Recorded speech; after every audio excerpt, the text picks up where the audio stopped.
Hi guys, welcome to the 10 Commandments for building your first $1 million profit business. That's $1 million in your hand.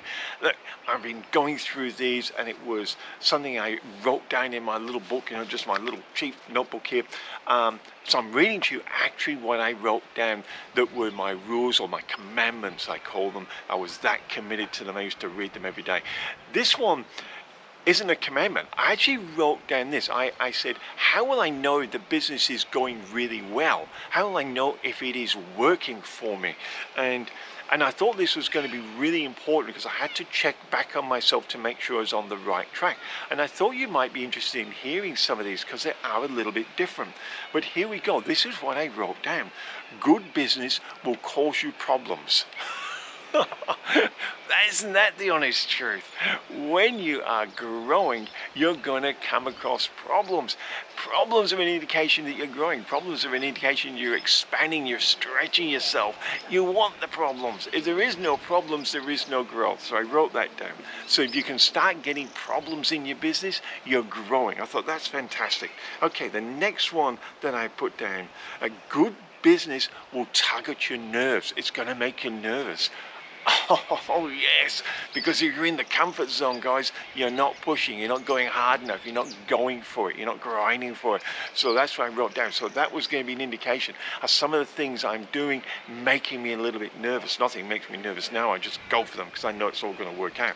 But in the first thing, am I going to get nervous again? Absolutely. Especially when you've lost it all the first time. Nerves really do kick in. But I took that as a positive sign. And good business is too big and too complex for my small business. Once I realized some of the things I was going for were too big and too complex, I knew I was chasing the right stuff. I knew that was the positive thing. Soon my brain went, this is too big for me. I went, yes, great. That's exactly what I want to hear. This is absolutely fantastic. This is why I wrote these things down so I could read them and check myself off against them. So when these things started happening, I read, yes, that's a positive, not a negative. It's all about mindset. Mindset really does work in this case.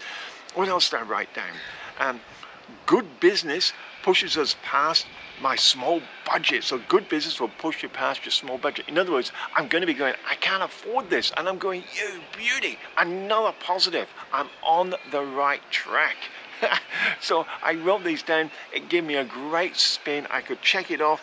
Once I went, I can't afford this. Oh, that's past my budget. I'm going, yes, this is exactly what I should be doing.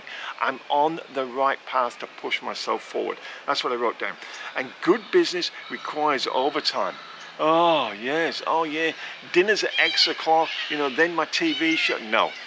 Good business will require overtime. In other words, don't watch the clock. Anyway, I do mentoring with people, and I think one of the first things they watch or they start to observe, I don't clock watch.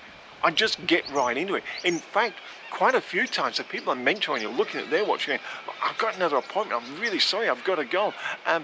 Don't clock watch. Good business requires overtime. So once I started realizing, because when you first start out, it doesn't feel like you've got enough to do. Like it's just empty days. You've done your stuff. You're struggling to find stuff. But as your business builds, good business requires overtime. That's when you know you're on the right track. Once you're busier than the time, you've got more to do than the time you've got to do it in, that's a real positive. And go the extra mile because that's where success is. Oh my goodness, that's where give customers more than what they paid for. I was always doing the after sales surprise. I always give people more time than what they thought they were getting. They always get something extra. Go the extra mile because that is where success is. So they're not my commandments. It wasn't one of my commandments. It was a checklist to tell me I was on the right track to success. I just thought I'd share with you that today, a little bit of a break, and then tomorrow we'll go back to my 10 commandments for building your $1 million cash in your pocket business. Hey, if you like these types of business conversations, I've got great people on my business radio station, Tony Robbins, Alex Amolzi, Anthony Vicino, Myron Golden, and I mix it with some great lifestyle shows, Tim with sailing. I've got Rafi with the art show on there, got some great music. Look, we'd love to have your company on the One-on-One Connection, connecting you to success.